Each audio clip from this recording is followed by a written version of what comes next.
Hello folks, welcome to the PageTiger Tutorials.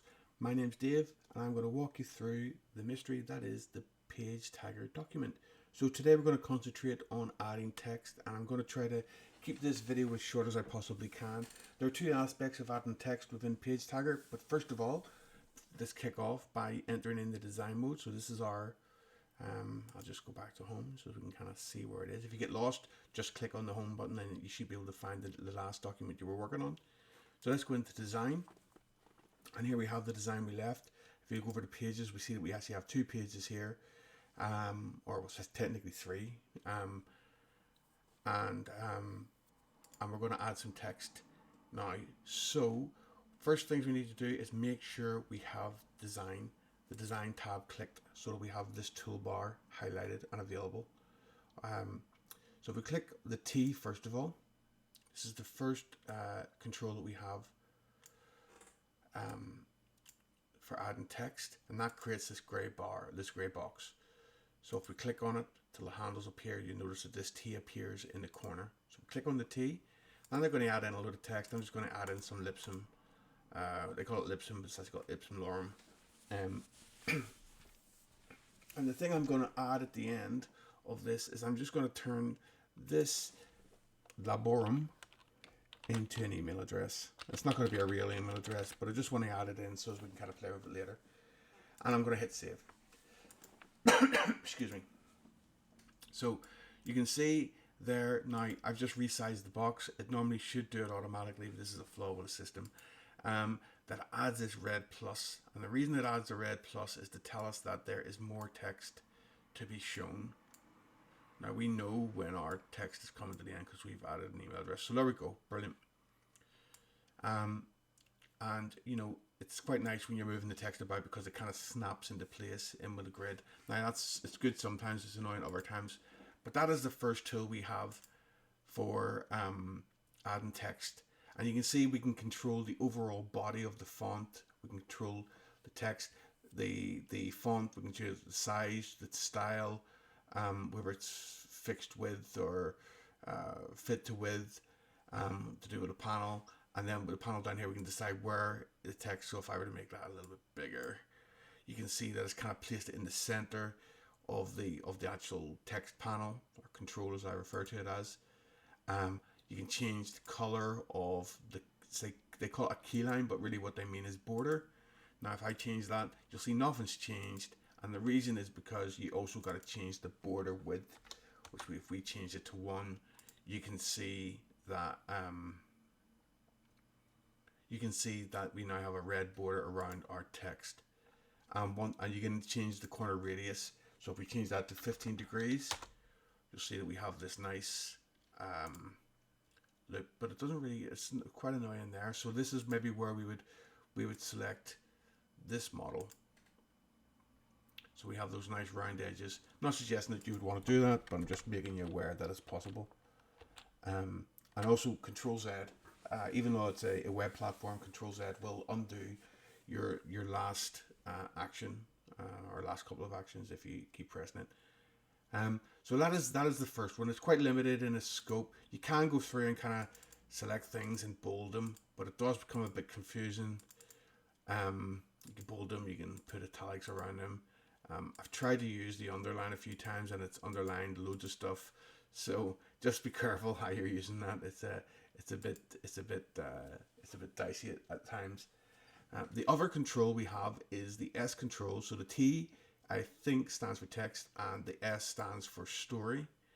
So if I were to put in another one, like another column here, you can see the same as with the text box, it kind of produces this gray box. If we press the S, we can add in our text. You can see here that we excuse me, that we have 3 separate headers though, or 3 separate spaces. And it will introduce some ipsum lorem in all of them. So we have a headline, we have a strap line, and we have a body of text. I'm just going to throw in a couple of those for the body. The other thing that we didn't have in the standard text box was options for bullet points and indenting. So I think that's kind of, depending on what it is you want, what sort of text you want to put in, will depend on what sort of information you want to, or which control you'll use. The other thing is that you don't need to add in a headline and you don't need to add in a strap line. So if you just want to add in a little bit of text with some bullet points, you can use this story control and leave out the header and leave out the strap line. But we'll save that up for now. And you can see, once again, it should be kind of complaining. If I just adjust the sides of it just a little bit, it'll complain, we see. There we go. Great stuff. So a little thing, a little flaw. So it's still too much. So what we'll do is we'll maybe just make this a little bit smaller. And maybe remove some of the actual body of the text. About there. I think that should be adequate. Yeah, there we go. That's more than adequate. Brilliant. So just to kind of give you a bit of an idea of what that would look like.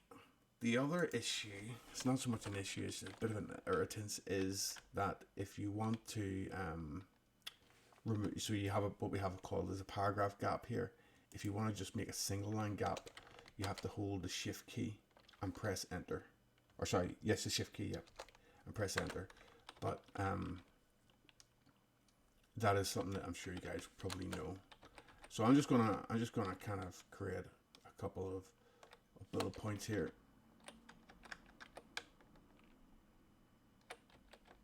Okay.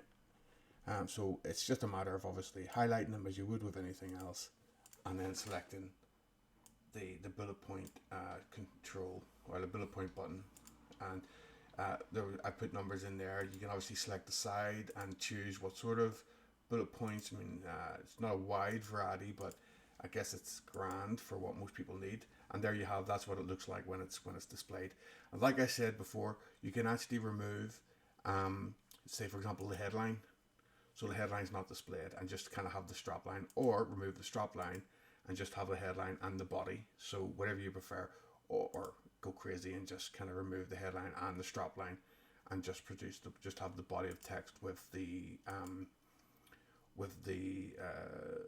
bullet point option. You do not have the bullet point option in the main text control. I also noticed you don't have the option for paragraphs or anything like that. I should point out that on the right hand side here we do have control of the headline. So this all stuff's to do with headline. We can center it, we can right align it or whatever, and the same with the strap line, the same with the body. And as with the text control, we can decide, certain things about the story. So for example, it's vertical alignment, it's if we're going to put like a border around it, or you can actually go deeper and kind of change the width, the height, and the position. But for our purposes, I think this is more than adequate. And so this is a great way to kind of get some text on the page and do it in a kind of controlled manner. And like I say, we could we could kind of spread this out. We could make it smaller, shorter. I tend to use the guides because I think they're very helpful to make sure everything's straight and in place. But I'm just gonna remove a little bit of this text, a little more of this text. So I'm gonna save that up. Perfect. Like I say, though, it can get a little bit annoying when it starts snapping into place. So that is how to add text to a PageTiger document. You have two different strategies. You've got your text and then you've got your story. Of course, once we're finished, the first thing we do is we go to our blue arrow, we click on it, and we update the document. Once the document's updated, it'll take us back to this screen and you can see a preview of it.